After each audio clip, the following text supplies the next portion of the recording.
Welcome, and thank you for joining me. This one's going to be a good one. We'll call it a Luciferian World Part 2. Uh, we'll talk about why it seems that this world is ran by Luciferians. To do that, we'll talk a little bit about the Masons. We're going to have to talk about Albert Pike, Manly Hall, and we'll have to talk about some sun worship. You're not going to want to miss this one. Have you ever wondered why the world seems so screwed up? Chaos, confusion, crime, destruction, famine, wars. It's no secret to most of you listening to this that there's a small, very powerful group of people that are in control of things today. Many researchers understand that these people, the ones at the top, are raised into this, a small clique related by bloodlines, given their orders from their elders, plans to continue the quote-unquote great work, as they call it, started by their ancestors many centuries earlier.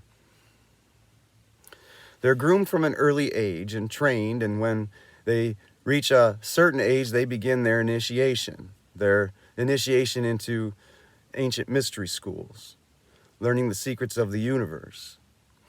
The same initiation that many had taken before them. Like when Plato spent 3 days and nights inside the bosom of the Great Pyramid, completing task after task, learning, and then finally emerging out into the light 3 days later. During those 3 days, inside the pyramid, there's nothing but darkness.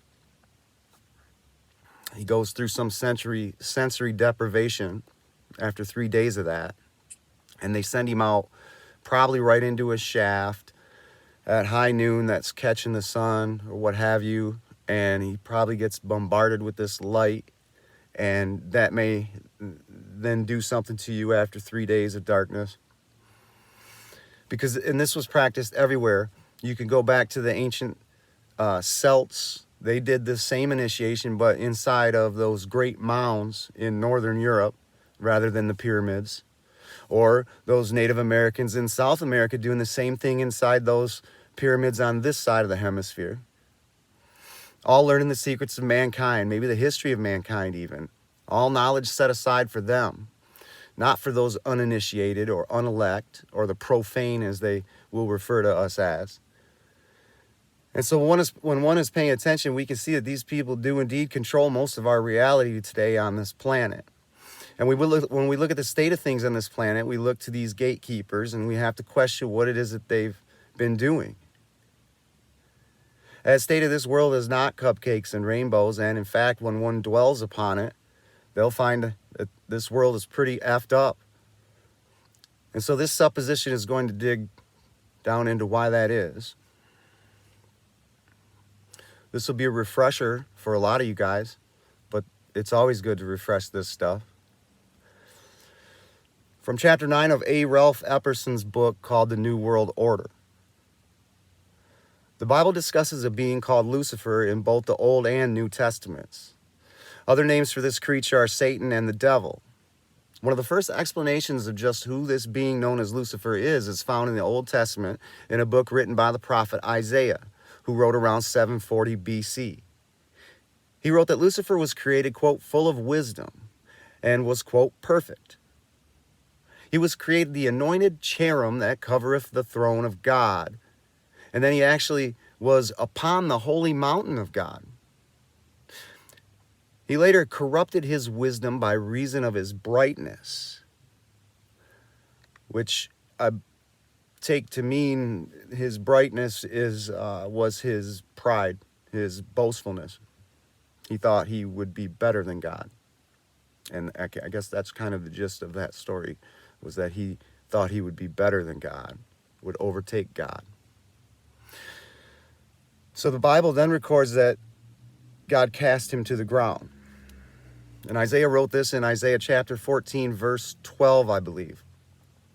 How art thou fallen from heaven, O Lucifer, son of the morning? How art thou cut down to the ground, which didst weaken the nations? For thou hast said in thine heart, I will ascend into heaven. I will exalt my throne above the stars of God. I will sit also upon the mount of the congregation in the sides of the north. I will ascend above the heights of the clouds. I will be like the Most High. that boastfulness. Lucifer shows up in the original site of human habitation on earth next, called the Garden of Eden. The Creator God placed Adam, the first man, and later Eve, the first woman, in this garden, but told them that there were certain rules that they had to abide by, and these were spelled out in Genesis chapter 2, verses 16 and 17, I believe. And the Lord God commanded the man, saying, of every tree in the garden you may freely eat, but of the tree of the knowledge of good and evil thou shalt not eat of it, for in the day that you do eat of it, thou shalt surely die. So later Lucifer spoke through a serpent to Eve, but in reality to both men and women. Yes, hath God said, you shall not eat of every tree of the garden. And the woman said unto the serpent, we may eat of the fruit of the trees of the garden, but of the fruit of the tree which is in the midst of the garden, the tree of knowledge of good and evil, God hath said, you shall not eat of it, lest ye die. And the serpent said unto the woman, you shall not surely die, for God doesn't know that the day you eat thereof, then your eyes shall be open, and you shall be as gods, knowing good and evil.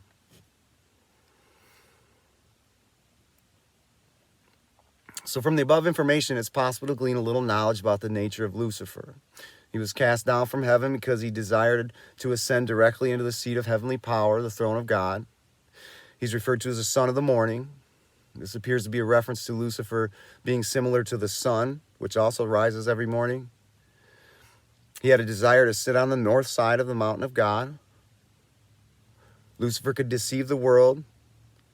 He could deceive the world because he works lying wonders. And with those basic understandings of Lucifer in place, it will be possible to understand the views of others about this fallen entity. And they all don't agree that Lucifer is evil either. Albert Pike wrote this: there is no rebellious demon of evil or principle of darkness and in eternal controversy with God.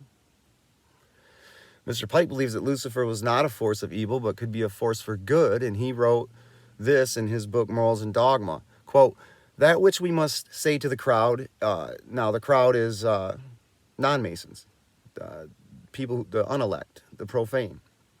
That which we say to the crowd is, we worship a God, but it is the God that one adores without superstition. So it appears that one of the purposes of this writing was to advise all of the top-ranking Masons that they were to concoct a story that Masons worship the traditional God, so that none could ever accuse them of worshiping a cherub or a non-God by the name of Lucifer. So in other words, they were to deny that Lucifer was their God whenever an outsider was smart enough to break through all the secrets and figure it out. They were sworn to secrecy. They would have to deny anything about the true secrets of their order. And they're sworn by blood oaths too. And I participated in a couple of those. And so by the time they reach the 32nd degree, they've taken at least 32 blood oaths or oaths, swearing them to secrecy. At least, sometimes more. Albert Pike said, you may repeat it to the 32nd, 31st, and 30th degrees. The Masonic religion should be, by all of us initiates of the high degrees, shall be maintained in the purity of the Luciferian doctrine. So that's direct evidence that the honorary 33rd degree is formally taught that Lucifer is the great architect of the universe. And in addition to this, Pike makes two incredible statements about Lucifer. He's considered to be a god, and that the priests and the rabbis have it all backwards, and they are slandering his name. Backwards, inversion. That's a doctrine of Luciferianism. So the secret inside the Masonic order is that Lucifer is their true God. However, whenever you might ask one if they worship Lucifer in those lodges, you'll get a resounding no. Now that's either because they honestly don't know that this is the entity being worshipped, or they're sworn to secrecy, and they'll lie to you. But it's the consensus of most researchers on this subject, and especially me, having been a Mason, infiltrated a lodge 15 years ago, more than that, I guess now. It's my consensus that only a small handful of the Masons in any local lodge have any understanding of the signs, symbols, the chants that are represented in those lodges. Maybe from some movies or something, they might think something, but it's only the highest ranking members, the top 2 or 3 from each lodge, and those are the ones that go to the regional lodges to get their top-down regional orders, and then from the regionals they go to the states and then to the nationals, and they just keep getting closer to the top of the pyramid. And the closer you get to the top of the pyramid, the more corrupted and blackmailed and sick individual you are, controllable individual that you are. But the vast majority of the local lodges, those guys think that they're doing good. You know, they think that they're helping people. So the best way to describe it is that it's an indoctrination, like a soldier in boot camp who learns to take orders from their superior. They don't know anything about the overall plan, not understanding any of it at the time, what his orders now have to do with the larger battle plan. It's compartmentalization. If you've done any research on these people in control today, or if you've listened to some of the videos from me, you'll know that compartmentalization is the key to keeping big secrets on a world scale. It's exactly how the military does it. It's so compartmentalized that nobody's able to ever gain the full picture until they reach a position within the structure that allows them to view things from a 40,000-foot vantage point. Now, there's other sources that we can find that back this up. Albert Pike's fellow 33-degree Freemason Manly Hall also believes that Satan is a good god. He wrote in his book, The Secret Teachings of All Ages, quote, "Sun worship played an important part in nearly all the early pagan mysteries. The solar deity was slain by wicked ruffians who personified the evil principle of the universe. By means of certain rituals and ceremonies, symbolic of purification and regeneration, this wonderful God of good was brought back to life and became the savior of his people." Now,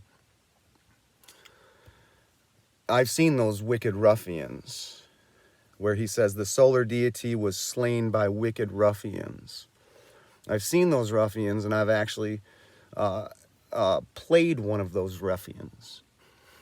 And Albert makes it clear here what we were doing in this ritual that I'm about to tell you about. This is the Master Mason degree. In it, Hiram Abif, who you might also know as the widow's son, is murdered by 3 ruffians. I believe their names are Jubilo, and Jubilee, I think.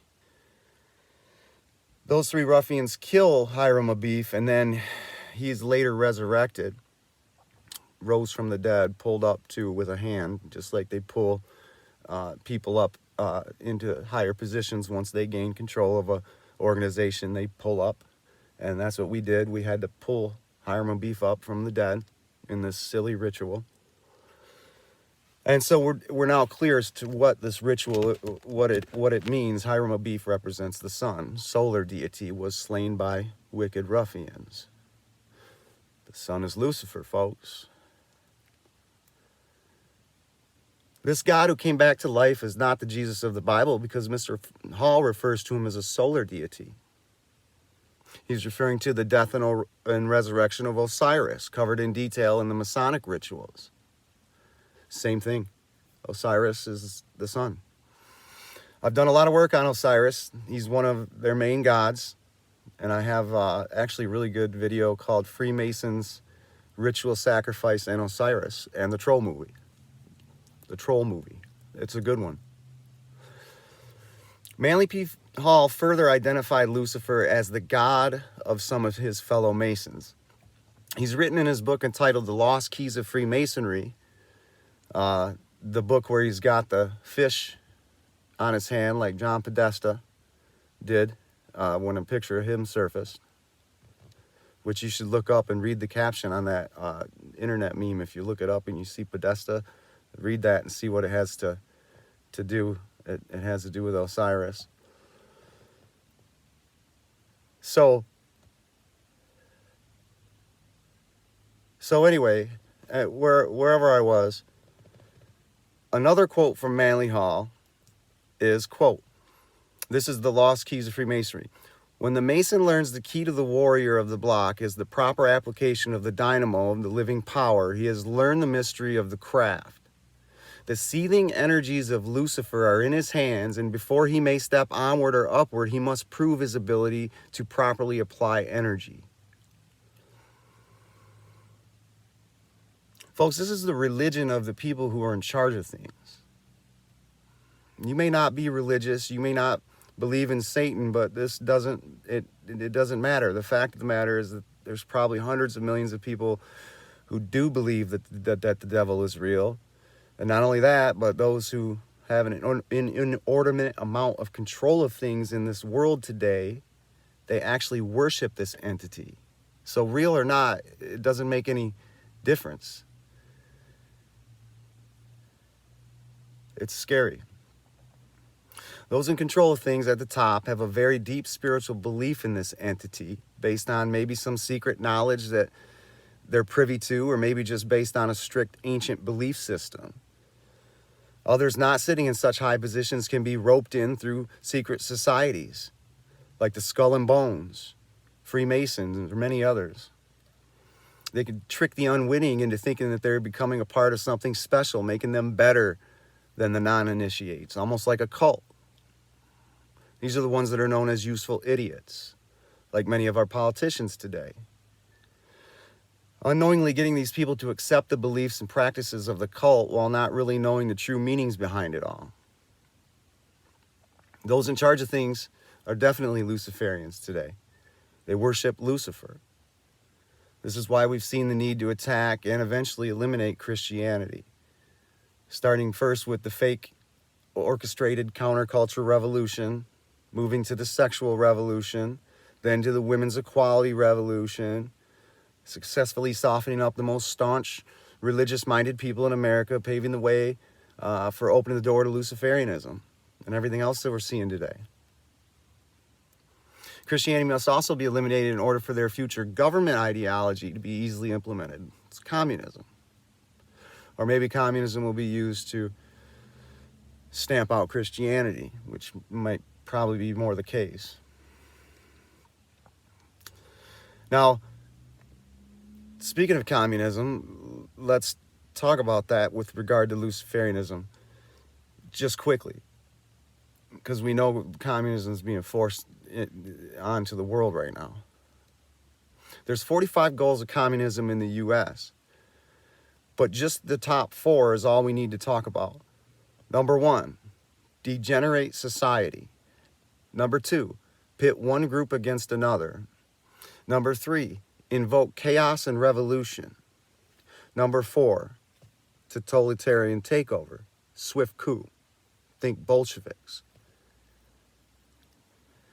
We're seeing society degenerate at a remarkable pace, with these Luciferians attempting to begin sex ed in our schools to kindergartners, where they're presenting men to us as women, even allowing them to compete in women's sports. We're watching parents perform gender reassignment surgery on 6-year-olds, and we're watching the news, our government, and the powers that be lie to us about it all, and then pit us all against each other. Black, white, men, woman, trans, straight, pro-war, anti-war, rich, poor, and on and on and on. All the while, the powers that be spreading chaos, confusion, disorientation, creating a continuous powder keg ready to blow whenever the masters give the order.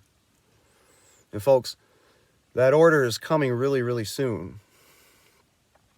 Yep, we're living in a Luciferian world ran by folks who worship the devil, and it's so sinister that it's in fact unbelievable. I will be scorned for putting forth this information, as it'll seem too ridiculous for many, and that's what makes it yet another ingenious plan on the parts of those who've been controlling this world of ours for many, many years.